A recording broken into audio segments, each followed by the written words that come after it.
Bueno, estamos terminando una serie de temas relacionados a un personaje de la Biblia, ¿sí? Nehemías. Queremos ser muy breves. Yo sé que los capítulos que vienen a continuación son extensos y les invitamos para que puedan revisar en casa. Queremos en esta mañana solo hacer un pequeño resumen, ¿sí? En base a este libro de Nehemías, y siempre buscando en la palabra de Dios aquellos aspectos prácticos para nuestro diario vivir. Y este último enfoque que estamos terminando esta serie tiene que ver con el legado, ¿sí? Hay un par de pensamientos que me gustaron bastante. ¿Podemos poner en pantalla? El legado. Dice, cuando dejas una herencia, dejas algo para que los hijos se repartan, ¿sí? Posiblemente los que estamos acá, algunos posiblemente ya le han dejado una herencia. O quizá algunos de los que estamos acá, es probable que estemos pensando dejar una herencia a nuestros hijos. Y está bien, ¿no? Y está bien. Qué bueno si es que hay esas posibilidades de hacerlo. Pero ustedes perfectamente saben, es más, es probable que aquí también en esta sala existan casos que por motivos de esto las iglesias se han dividido, las familias se han dividido, ¿sí? Las relaciones se han roto. Todo lo que en un momento dado la relación era buena, nos llevábamos como familia, como hermanos, en el momento que papito y mamita ya no están, ¿sí? Es impresionante, es impresionante. Obviamente tenemos una responsabilidad como padres de hacerlo con sabiduría y adecuadamente y en su tiempo. Porque a veces este tipo de cositas, ¿no? En muchos casos ha terminado dañando, destruyendo. ¿Y todo a partir de qué? Una herencia que puede ser buena, que puede ser de bendición, termina constituyéndose lamentablemente en una maldición. Llámese casa, carro, casas, haciendas, empresas, pueden terminar lamentablemente rompiendo relaciones, ¿sí? Entonces, cuando uno deja una herencia, es cierto, uno deja algo para que los hijos se repartan, pero cuando dejas un legado, dejas algo para que los hijos se inspiren, ¿no? Se inspiren. Tal vez no son cosas materiales. En esta mañana les decía que mientras me preparaba el mensaje, me puse a pensar en mis padres, ¿no? Ya no los tengo. Yo no sé cuántos acá, los presentes, pueden levantar la mano quienes ya no tenemos papitos acá, ¿sí? Están en la presencia de Dios. Sí, ya no tenemos. Y me puse a pensar, si pudiera escribirle una carta a mi papá, ¿sí? Y poder enviarla al cielo, ¿sí? ¿Qué le diría? ¿Cuál es la herencia que él me dejó? Papito, gracias por todo el esfuerzo que tú hiciste para que yo sea un buen estudiante, aunque no siempre le hice caso, ¿no? Gracias por todo lo que me enseñaste para tu ejemplo de trabajo. Yo no sé cuántas cosas. ¿Qué es lo que viste que podrías agradecer, ¿no? Ahora que tal vez ya no están tus papis? Y me puse a pensar en eso. ¿De qué nomás podría agradecerle a mi papá? ¿De qué nomás podría agradecerle? Pero no solamente por eso. ¿Cómo era él? No solamente lo que tenía. Tal vez no tuvo muchas cosas. Tal vez las posibilidades de él fueron muy limitadas en realidad, ¿sí? Hizo su mayor esfuerzo por sacarnos adelante. Pero sembró algo en nuestras vidas. ¿Qué marcas de su carácter, de su conducta, de su ejemplo quedaron grabadas en mi vida también? ¿Sí? No se trata solamente de las cosas materiales que te dejaron, sino agradecerle por quien fue tu padre. Ahora déjenme decir acá una cosa que también creo que puede ser cierta.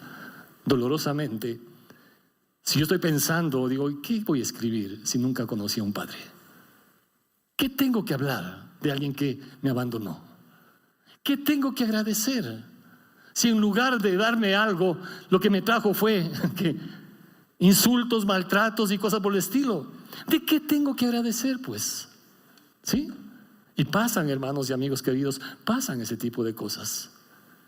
Es cierto que no podemos cambiar el pasado, porque todos, absolutamente todos en esta sala hemos recibido un legado de alguien. Todos, ¿sí? No podemos cambiar eso, aunque sí podemos verlo de otra manera. Pero sobre todo también todos vamos a dejar un legado, o estamos, más bien dicho, dejando un legado. No esperemos que llegue el último minuto para que nosotros llamemos, qué sé yo, a alguien para que haga alguna escritura y diga, no, ¿por qué al último minuto? No se trata de eso. Un legado lo estás dejando en el día a día, en el corazón, en este caso, por ejemplo, de los hijos.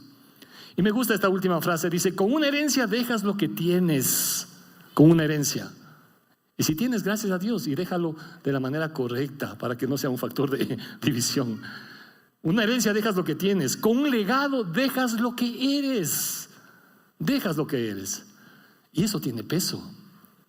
Y por eso también la palabra de Dios nos invita que seamos y vivamos conforme los propósitos de Dios. Porque cada uno hemos recibido, como digo, y estamos dejando algo. Estemos o no estemos conscientes de ello, estamos dejando un legado.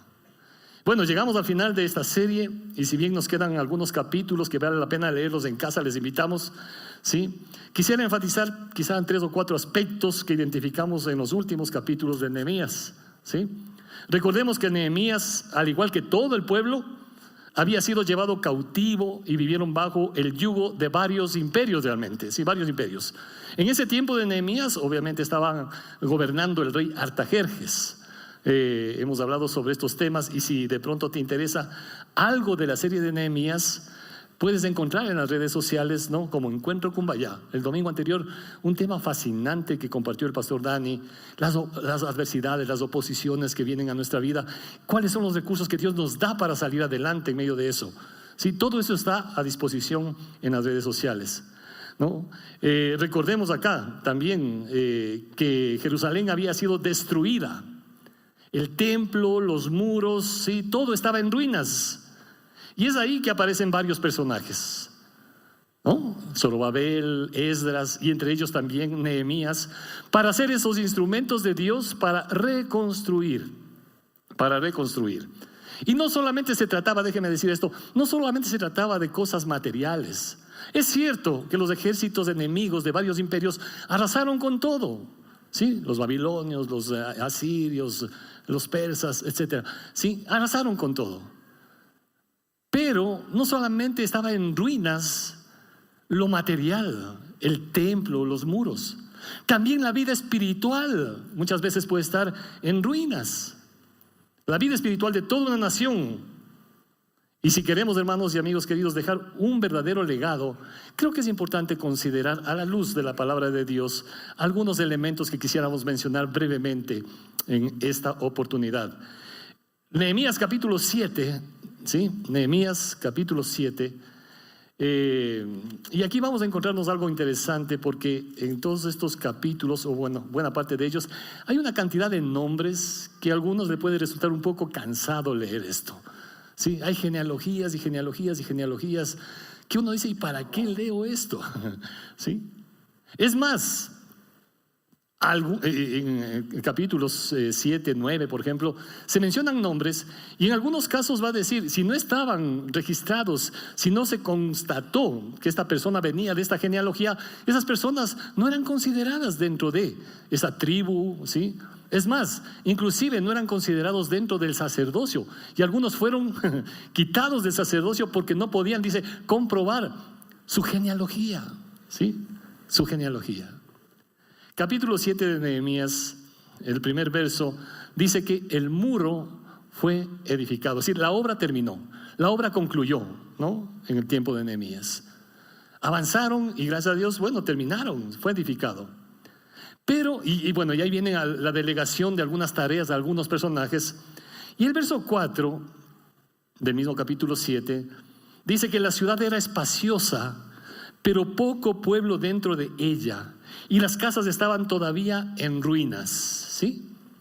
Las casas todavía estaban en ruinas. Entonces podemos tener un poquito la imagen del panorama de lo que sucedía en ese tiempo.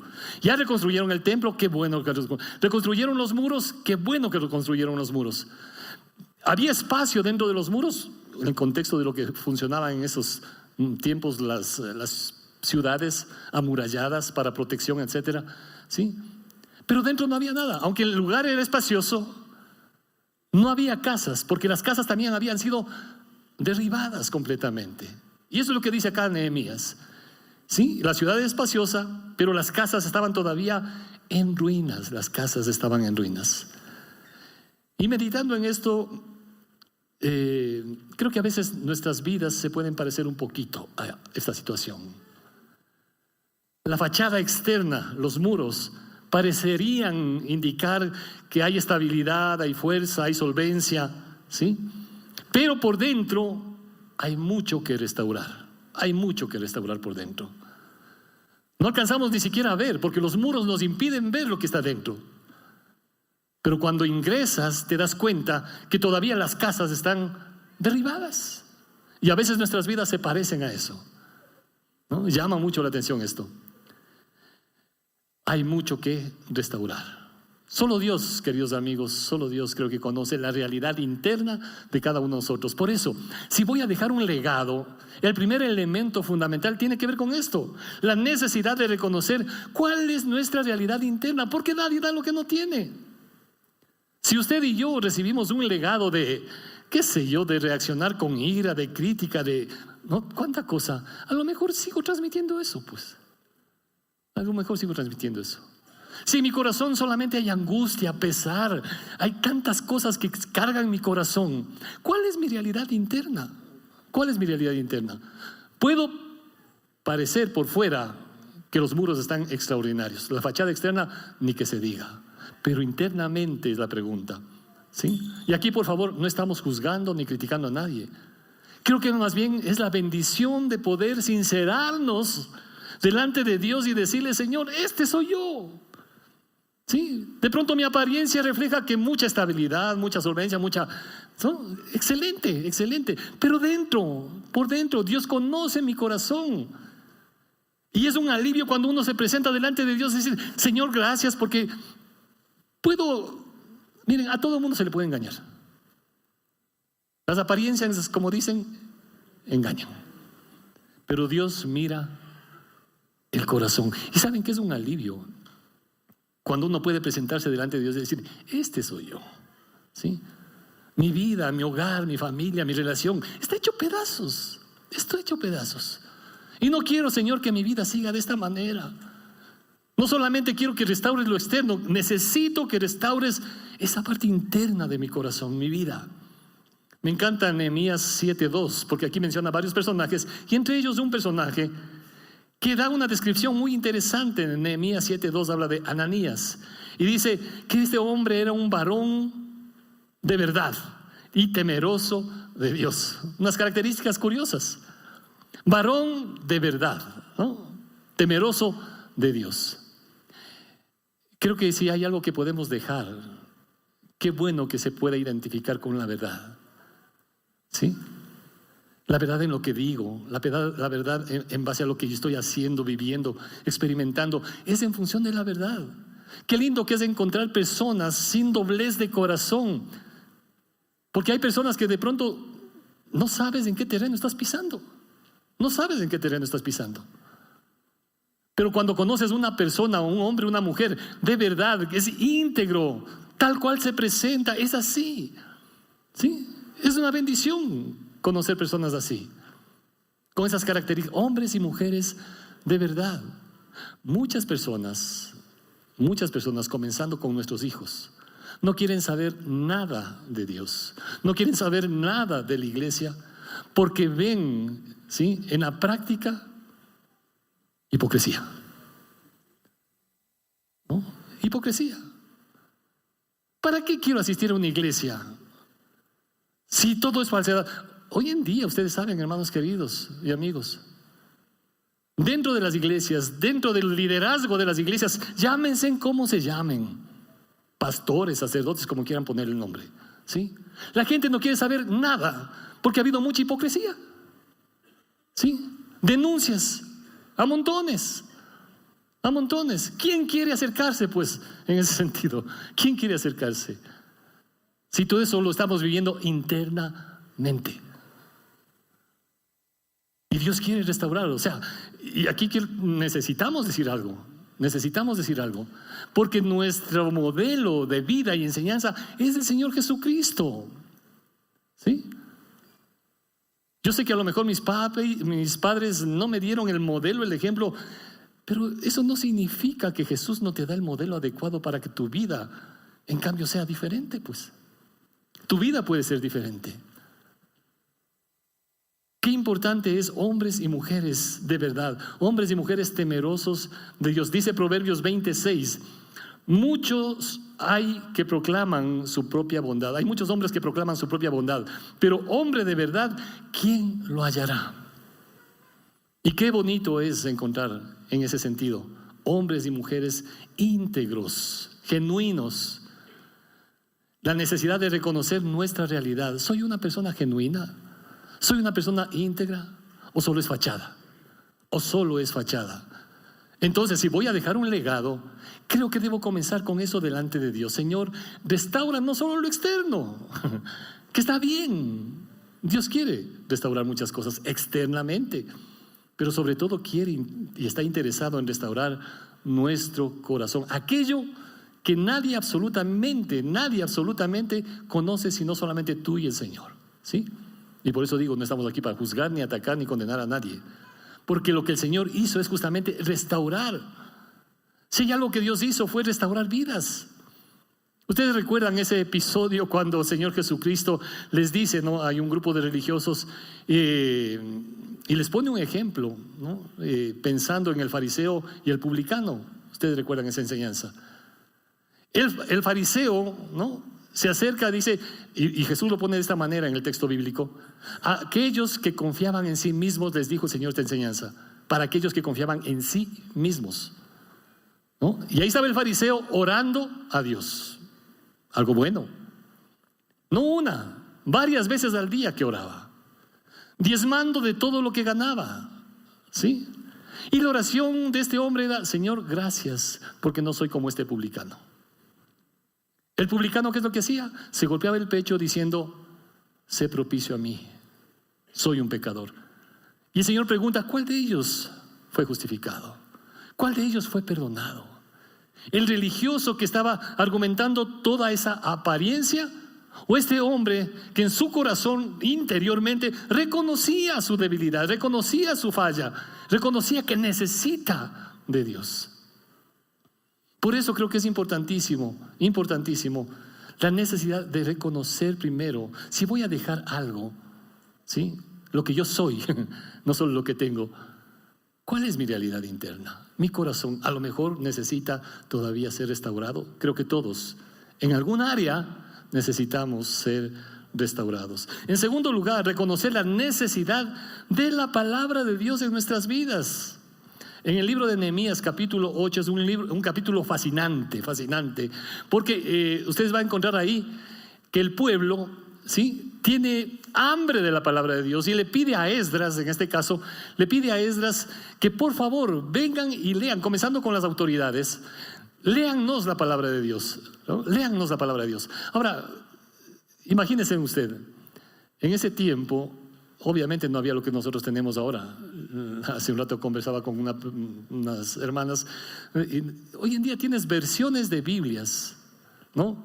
Tienes ahí en tu Biblia, en el celular, al paso, ¿cuántas versiones? En ese tiempo no tenían obviamente nada, ¿sí? Pero habían las escrituras, habían rollos, y les piden acá a Esdras: léannos las escrituras, léannos las escrituras. Y comienzan la lectura. Ahora les ponía un ejemplo. Imagínense lo que sería que para el próximo domingo les invito para que el culto no va a comenzar a las 11, el culto va a comenzar a las 6 de la mañana, ¿sí? No va a haber prédica. Lo único que vamos a hacer, hermanos y amigos queridos, es leer. Solo leer. Vamos a comenzar desde Génesis hasta donde avancemos, hasta mediodía, ¿sí? Y uno dice: ¿para qué estar viniendo? Pues sí, puedo leer en la casa. Claro, ¿para qué estar viniendo? Y para leer, para estar escuchando que alguien lea nada más. Nosotros no entendemos lo que esto significaba, pero para ellos era importantísimo. Y cuando comienza la lectura de la palabra de Dios, es interesante lo que va produciendo en el corazón de la gente. Ahora, de ahí la importancia de, si voy a dejar un legado, que la palabra de Dios sea lo que esté también inspirando y guiando mis pasos, esté guiando mi vida. Esdras lee la ley de Dios al pueblo. Ahora, yo no sé cuán familiarizado estés o no estés con la Biblia, no sé. Puede ser que a lo mejor ni siquiera te interesa la Biblia, ¿sí? Sin embargo, quisiera invitarles a considerar, y espero que todos los que estamos aquí presentes estemos de acuerdo, ¿sí? Y esto quiero enfatizar, que podamos estar de acuerdo en afirmar, ¿sí? En afirmar que la vida, el ejemplo, las enseñanzas de Cristo han dejado una huella imposible de borrar, sea que yo lo reconozca o no, ¿sí? Sea que yo lo reconozca o no. El Señor Jesucristo ha marcado la historia definitivamente. Y por ello también podemos decir enfáticamente que nunca ha existido alguien, ni existirá alguien que haya impactado tanto y en todo sentido como la persona del Señor Jesucristo. Como la persona del Señor Jesucristo. Por ello, si usted cree en el Señor Jesucristo, si lo valoras, si Él es el enfoque central de tu fe, entonces consideremos cuán importante también puede ser interesarme en aquellas cosas que el Señor Jesucristo se interesó. Si yo digo ser un seguidor de Cristo, es obvio y debería ser consecuente de que me voy a interesar por aquellas cosas que Jesús se interesó. Por ejemplo, Jesús se interesó en estar cercano a su Padre. Buscaba espacios y tiempo para estar orando y buscando de Dios. Yo veo eso en el ejemplo de Cristo. Puedo imitar eso también. Él modeló, Él dejó ese legado también. Esto era importante para Jesús. Debería, si yo creo en Jesús, debería ser importante también para nuestras vidas. Él buscó comunión con su Padre, no con una religión. No con una religión, ¿sí? Tiempo con su Padre, tiempo con su Padre. Jesús se interesó y amaba a la gente. No usaba a la gente. Se interesó genuinamente en la gente. Jesucristo conocía y amaba las Escrituras desde muchachito, y me encanta, en el primer culto también hubo algunos jovencitos y ahora también. Qué lindo que amen a Dios, que amen la palabra de Dios, porque pueden tener recursos para dejar un legado más fructífero también. Van a tener para ellos y para las generaciones que vengan, en base a la verdad de la palabra de Dios. Jesús desde muchachito, ustedes recuerdan cuando inclusive se perdió, ¿no? Y sus padres se asustaron, José y María se asustaron. Después de 3 días, ¿dónde le encontraron? En el templo, y estaba discutiendo con los doctores de la ley. Jesús sabía las Escrituras, amaba las Escrituras. También cuando Jesús, por ejemplo, enfrentó la tentación con el mismo demonio, ¿qué fue lo que Jesús dijo? ¿Y cómo confrontó a Satanás? Escrito está, con la palabra de Dios, con la palabra de Dios. Es decir, Jesús valora esa palabra. Y si yo soy un seguidor de Cristo, debo valorar lo que Él valora, pues. No, así de sencillo. ¿Cómo puedo decir que creo en Cristo si nunca tomo su palabra? Al menos para meditar un poquito. Pero sí puedo argumentar y defender religiosamente muchas cosas. Por eso digo, Jesús buscó comunión con su Padre, con Dios. Jesucristo conocía y amaba las Escrituras. ¿Cuál es el legado de fe que yo voy a dejar? ¿Voy a dejar un legado religioso?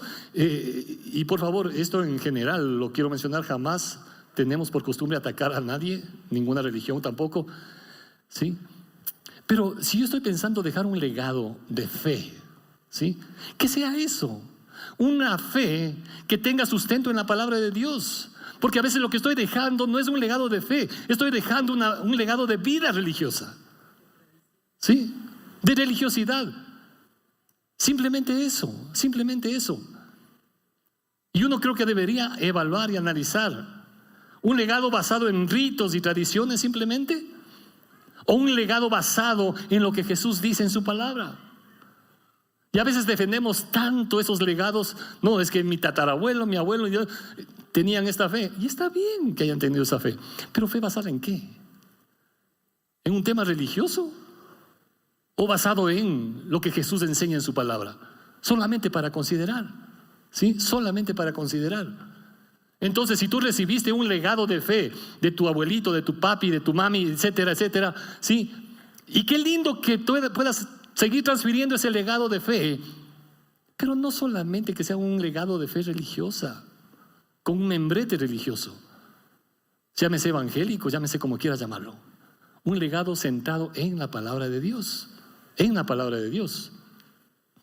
El profeta Isaías habla en el capítulo 1, no vamos a buscarlo, pero habla tan fuertemente, porque llega un momento, hablando de ritos y cosas que el pueblo de Israel lo hacía, ¿sí? Buscando de Dios, ofreciendo a Dios sacrificios, ofreciendo ofrendas, etcétera, ¿sí? Y tenían muchas prácticas, muchos rituales.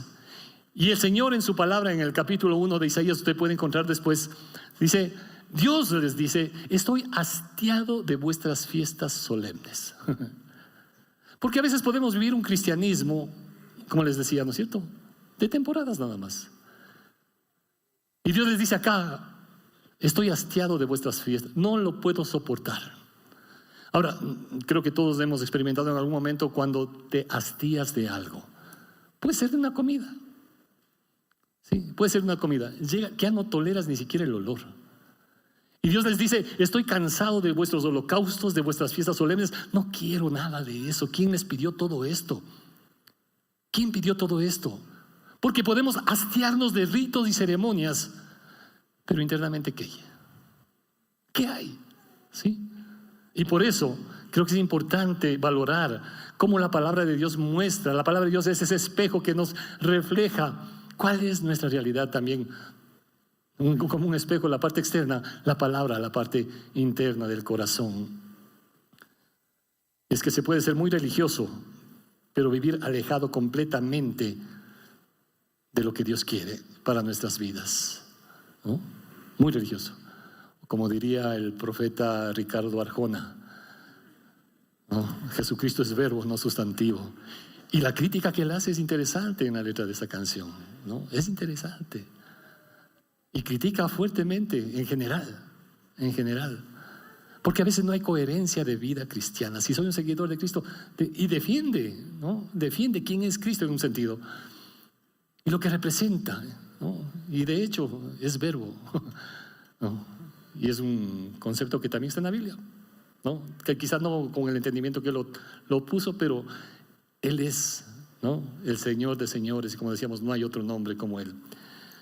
En tercer lugar, creo que es interesantísimo esto, porque consecuencia de que el pueblo escucha la palabra de Dios, ¿no? Escucha la palabra de Dios, hay una actitud en el pueblo, una reacción de todo el pueblo en los siguientes capítulos, y es como que surge un avivamiento. Y aquí déjeme decir algo importante. Es la palabra de Dios la que debe ser central en nuestras vidas, debe ser central en una iglesia. Si no, ¿de qué estamos hablando? Y cuando la palabra de Dios se leyó, la palabra de Dios por sí misma trajo un impacto al corazón de las personas, porque la palabra de Dios revela, como dice también las Escrituras, penetra hasta partir el alma, las coyunturas y los tuétanos, dice la Biblia, ¿sí? Y muestra las intenciones que hay en el corazón. Y en la medida que iban leyendo, el pueblo comienza a llorar, comienza a arrepentirse, comienza a confesar pecados, ¿sí? Tal es así que inclusive, fíjense, bueno, acá Esdras confiesa los pecados, contrastando la rebelión del pueblo con la fidelidad de Dios, ¿sí? Y en el capítulo 8, verso 10, ¿no?, tiene que decirles Nehemías, leo solamente en la última parte del verso 10, no os entristezcáis, porque el gozo de Jehová es vuestra fortaleza, ¿sí? La conciencia de cada uno, al ser confrontada con la palabra de Dios, hizo que se quebranten, hizo que traiga tristeza a sus corazones, porque se dieron cuenta, siendo honestos delante de Dios, que no habían obedecido al Señor, que no habían vivido una vida correcta delante de Dios. Y aunque puedan decir que eran hombres de verdad, en la práctica era fachada nada más, fachada. Y cuando la palabra de Dios confronta interiormente, entonces comienza el quebranto, comienza el arrepentimiento. Tal es así que dice acá, entonces no os entristezcáis, porque el gozo del Señor es vuestra fortaleza. Les piden acá a Esdras, Nehemías, dicen, ya no lloren, ya no lloren. Está bien que se hayan arrepentido, que hayan entendido la palabra de Dios, que hayan confesado sus pecados, y ahora más bien consideren que cuando un pecador se arrepiente, hay fiesta en el cielo. Hay fiesta en el cielo. Y el gozo del Señor es tu fortaleza, dice el verso 10. El gozo del Señor es vuestra fuerza. Se puede perder el gozo, mis hermanos queridos. Sí se puede. La salvación no, pero el gozo sí. El rey David, ustedes saben, amaba a Dios, un hombre conforme al corazón de Dios. Sin embargo, cuando desobedeció a Dios, la oración que él hace en el Salmo 51, esa confesión de pecado, entre la oración que dice ahí, le dice: devuélveme el gozo de tu salvación. ¿Sí? Él perdió el gozo de todo lo que Dios había hecho en su vida. ¿Por qué? Porque no estaba viviendo conforme a lo que Dios quería. Pero cuando viene la convicción del pecado, la confesión, el arrepentimiento, también viene el gozo del Señor a tu vida. Me encanta ver lo que dice el libro de Hechos 2:38, cuando Pedro predica y les dice al pueblo: arrepiéntanse, ¿sí? Y bautícese en el nombre de Jesucristo. Y dice que multitudes, más de 3,000, se bautizaron. Y la palabra de Dios en el libro de Lucas capítulo 15 verso 7 dice que habrá más alegría por un solo pecador que se arrepiente que por 99 justos que no necesitan arrepentirse. ¿Sí? Hoy tenemos personas que se van a bautizar. Y por eso les decía al inicio, no tiene sentido este rito religioso si primero no ha reconocido su necesidad espiritual delante de Dios. Es cumplir un rito simplemente, es cumplir un rito. Pero si yo creo, me arrepiento, confieso, y yo sé que Él es mi Señor, mi Salvador, quiero vivir de aquí en adelante para Él. Por eso nos lleva al último punto, ¿sí? Que tiene que ver con un compromiso que ellos hacen. En el capítulo 9, leo solamente el verso 38.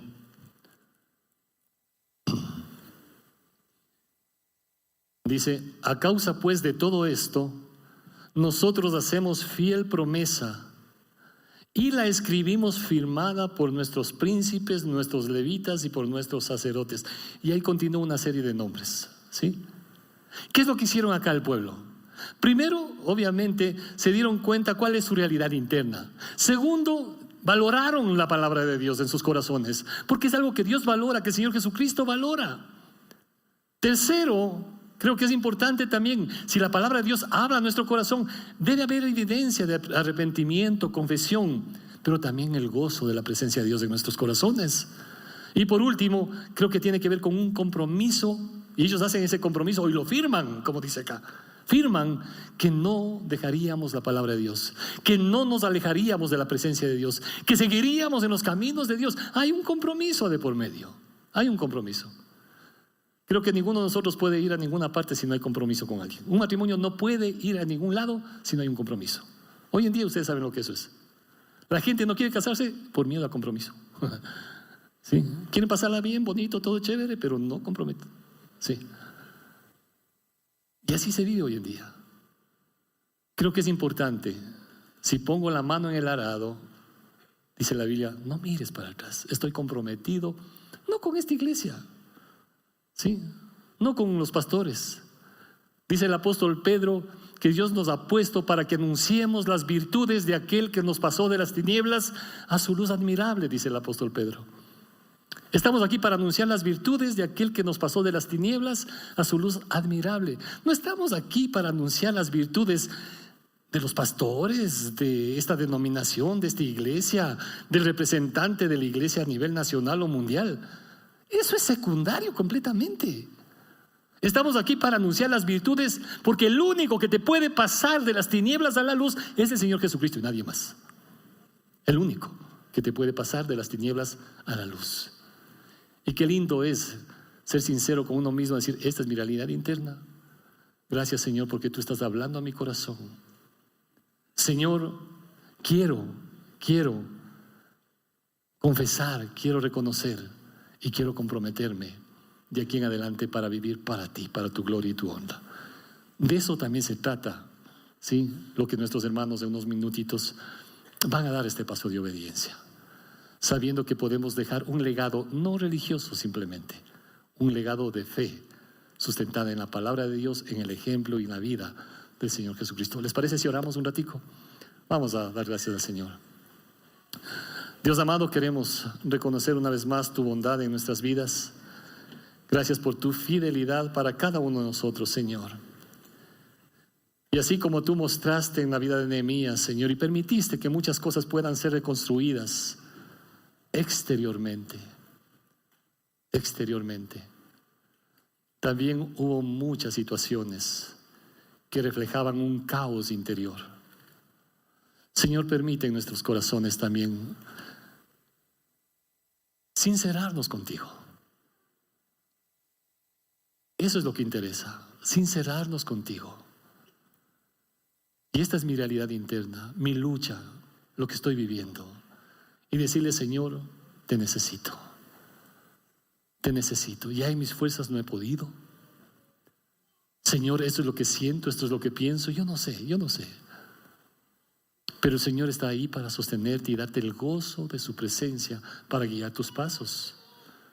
Y Dios permita que tengamos el valor también, si es que es el caso, para tomar una decisión de un compromiso y decirle, Señor, aquí está mi vida. Me rindo a ti, me entrego a ti. Te entrego mi vida, te entrego mis cargas, te entrego mis pecados. ¿Sabes qué? Haz negocio con Dios. Entrégale tus pecados, el dolor de tus pecados, y Él te devuelve el gozo de su salvación. Entrégale a Él y Él cambiará completamente las cosas. Y comprométete a seguir con Él. Gracias por cada corazón, por cada persona que en esta mañana, Señor, toma una decisión de rendirse, de entregarse y comprometerse contigo. Y ayúdanos y enséñanos a vivir cada día para tu gloria en Cristo Jesús. Amén. Que el Señor nos bendiga a todos y vamos a continuar con este lindo tiempo de bautizos.